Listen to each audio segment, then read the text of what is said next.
When the Switch released in 2017, one of its biggest concerns was the third party support on the console.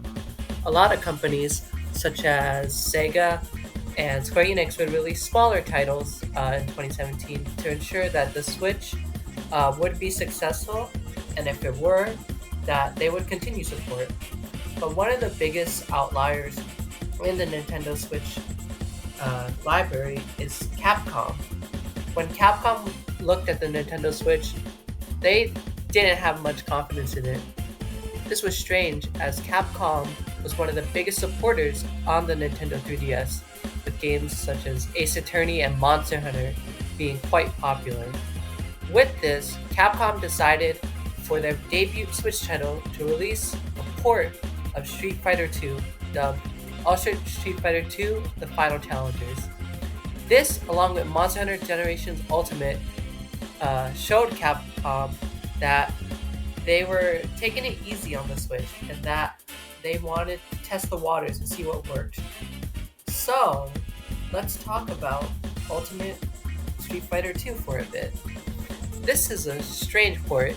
It is the HD version on PlayStation 3 and Xbox 360, but with some new content such as the Way of the Heido mode, which uses the Joy-Cons for motion control inputs, along with two new playable characters, Evil Ryu and Dark Ken.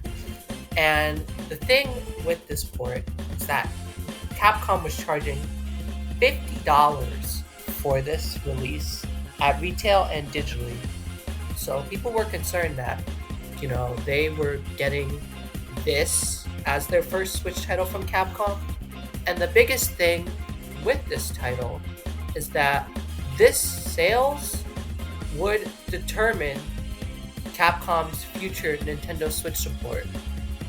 So with this, Capcom put the game out the market and see if people bought it.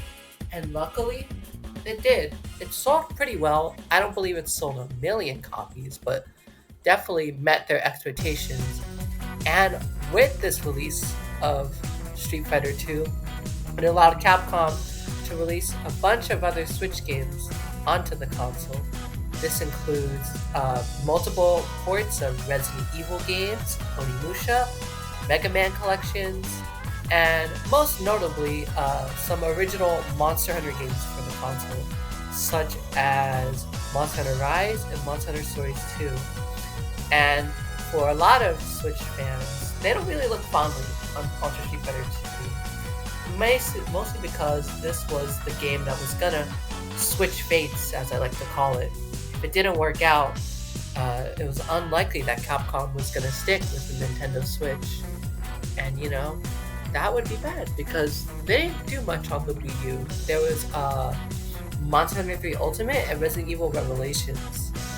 And with this release, Ultra Street Fighter 2 gave Capcom the confidence to put all their games on the Switch, and I bet with the Switch 2, we will see Capcom be there potentially day one with releases such as Street Fighter 6 and Monster Hunter Wilds.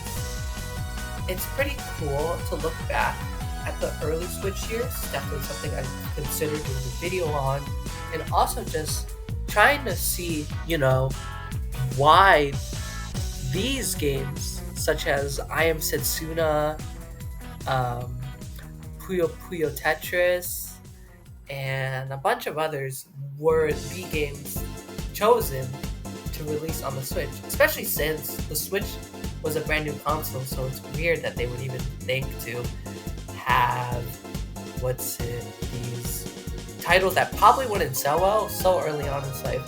It's something I would like to look into. Thank you for watching this video. I know it's been a while, but I've been having some issues, but I hope that I can release more videos in the future soon. Hope you have a good day.